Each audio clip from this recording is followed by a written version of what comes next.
Hello, it's Ollie here at the Crafty Whisk, and I'm so grateful that you could join me today.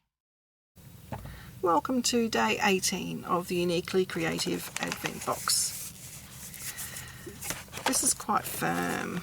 I think it could be an embossing folder. It's really hard. No, wrong again. It's a beautiful die. It's a cover plate die called Plaid cover plate die. I am guessing this will be in Australian standard sizings of, got it right up against the cutting edge, 10.6, which, sorry, in inches will be 4 1/8.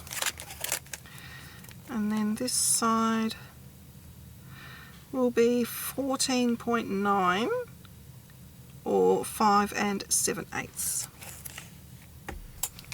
So it's a perfect size for Australian cards. For US, you would probably just have to trim down one of the edges or just make it a feature on one of the US size cards. So that's really, really nice.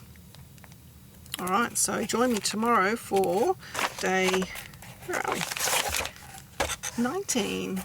Thank you. Please like and subscribe to my channel and hit that notification bell so that you don't miss it when I bring out a new video.